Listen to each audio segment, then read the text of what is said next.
नेहमी नेहमी उपवासाला साबुदाणा खिचडी खायचा कंटाळा आला असेल तर हे साबुदाण्याचे पॉपकॉर्न नक्की ट्राय करा. चला तर सुरुवात करूयात. साबुदाणा पॉपकॉर्न बनवण्यासाठी मी इन्स्टंट जो छोटा साबुदाणा मिळतो तो इथे 1 ते 2 तास भिजत घातलेला होता.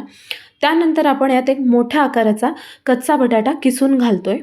बटाटा किसून घातल्यामुळे त्याची चव कुरकुरीत आणि मस्त लागते. ह्यानंतर आपण 2 ते 3 हिरव्या मिरच्या अगदी बारीक चिरून ह्यात घालणार आहोत.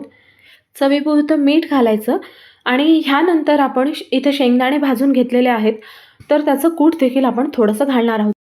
शेंगदाण्याच्या कुटामुळे मिश्रणाला चांगली बाइंडिंग मिळते आणि चव देखील वाढते. इथे आपण शेंगदाण्याचं कूट घालून घेतलं आहे. आता हे आपण सगळं छानपैकी मिक्स करूया. इथे दाखवल्याप्रमाणे आपल्याला हे सगळं एकजीव करून घ्यायचं आहे, जेणेकरून सगळे फ्लेवर छान मिक्स झाले पाहिजेत. मी इथे इन्स्टंटवाला साबुदाणा वापरला आहे, त्यामुळे तो लवकर फुलतो आणि तळल्यावर त्याला कुरकुरीतपणा येतो.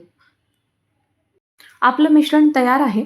तर इथे मी कढईत तेल तापवत ठेवलं आहे. आता त्यामध्ये आपण छोटे छोटे पॉपकॉर्न तळून घेऊयात. इथे मी गॅसची फ्लेम मीडियम ठेवली आहे.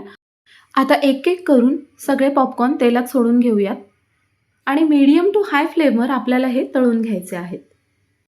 आपण यात बटाटा किसून घातल्यामुळे पॉपकॉर्नला कुरकुरीतपणाचं टेक्स्चर मिळतं आणि त्यामुळे ते खायलासुद्धा खूप मस्त लागतात.